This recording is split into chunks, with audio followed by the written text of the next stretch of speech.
Ler e ser lido, ouvir e ser ouvido. A arte da palavra é um meio de compartilhamento de ideias e sentimentos. E quando integrada a canais de comunicação, amplia seu alcance e dinamiza sua relação com as pessoas. É o que acontece com o programa Da Estante, uma iniciativa da Rádio da Universidade que completou 3 anos, permitindo a experiência de leituras compartilhadas. Bom, Da Estante é um espaço de leitura literária dentro da Rádio da Universidade, só leitura literária, sem a discussão da leitura, sem entrevistas com pessoas, enfim, é fazer a leitura no rádio. Já existiam outros programas que falavam de literatura, né? Mas a ideia da leitura literária, enfim, ela partiu tanto de uma experiência que eu tive num grupo de leitura em voz alta, em que a gente, né, lia clássicos em voz alta, como de uma demanda de uma ouvinte.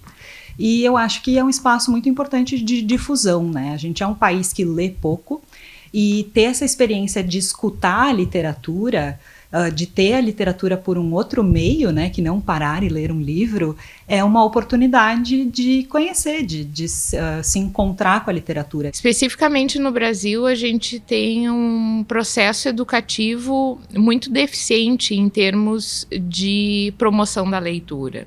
Então, nós temos uma dificuldade enorme em termos de bibliotecas, ausência de bibliotecas nas escolas e nos municípios, nos bairros. Nós precisamos muito no Brasil dessas formas alternativas de promoção da leitura, considerando que na educação e a nossa infraestrutura é muito deficiente nesse sentido.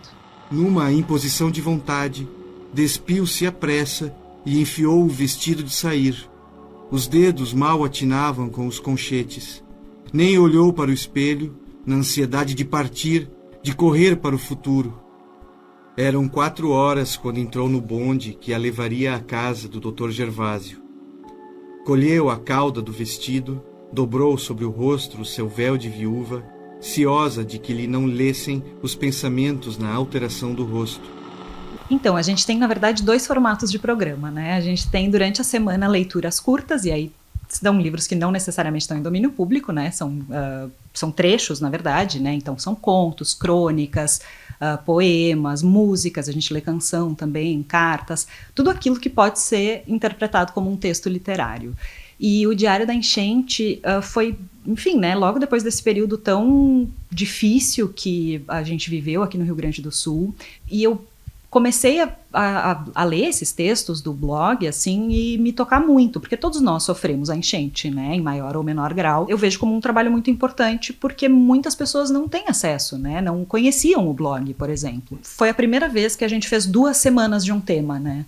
A gente geralmente faz uma semana, né, com cada tema e tal. Daquela vez eu falei, não, eu acho que a gente tem que fazer 2, porque a gente ainda vive os reflexos disso e tal, e eu acho que é importante não deixar essas histórias morrerem. Hoje, vejo que os pedidos de socorro eles vêm bastante disfarçados, para que possamos treinar nossa capacidade de ler as pessoas. Também vejo que viver projetando o futuro é tolice. O presente está cheio de oportunidades para a gente agir e o passado nos brinda com a possibilidade de perdoar e aceitar as pessoas como elas são.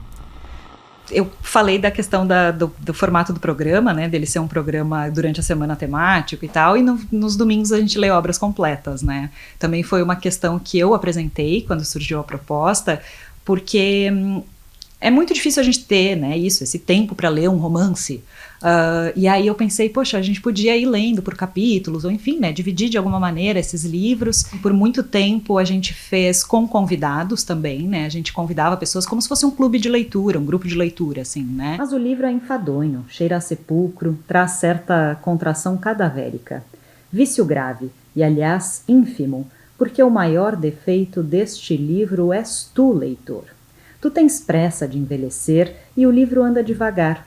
Tu amas a narração direta e nutrida, o estilo regular e fluente, e este livro e o meu estilo são como os ébrios. Guinam à direita e à esquerda, andam e param, resmungam, urram, gargalham, ameaçam o céu, escorregam e caem.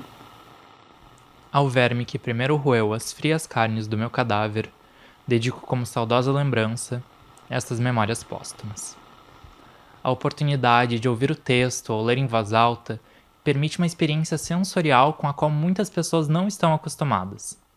Além do prazer de estar em contato com a riqueza da literatura, o Da Estante também tem inspirado outros projetos e iniciativas. É muito estranho, mas mesmo eu que sou super voltada para a literatura e muito apegada ao texto impresso, não tinha participado de experiências de leitura em voz alta.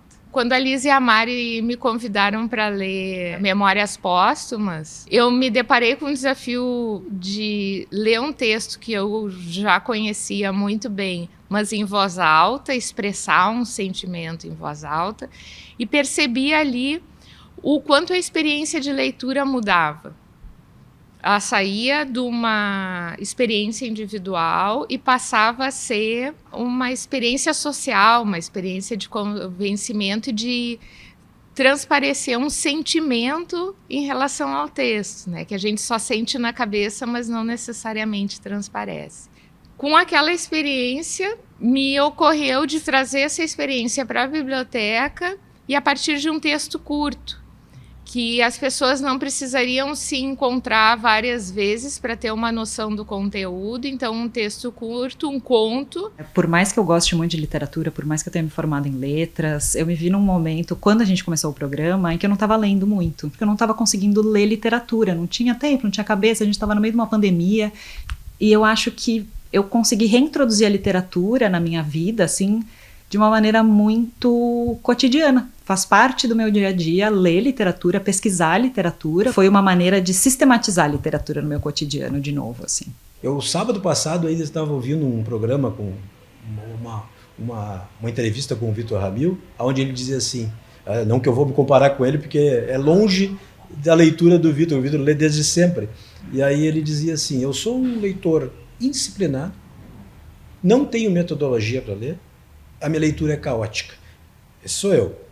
Eu tenho assim, eu vou na feira do livro desde sempre e sempre compro 1, 2, 3 livros. Tem livros que estão na fila para ser lido.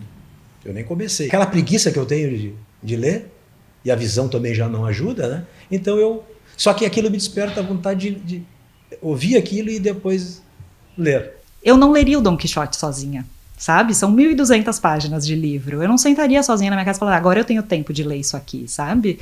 E eu acho que o ter o programa, né, assim, me colocando essa necessidade, assim, tá, eu decidi, agora eu tenho que ir até o fim, né? Me faz, né, não desistir dessa história. É uma história que me diverte muito. Toda vez que eu leio, assim, né, todos os capítulos, eu penso, gente, esse Dom Quixote é um louco. O Da Estante me deu essa possibilidade de ler histórias que não necessariamente eu leria sozinha.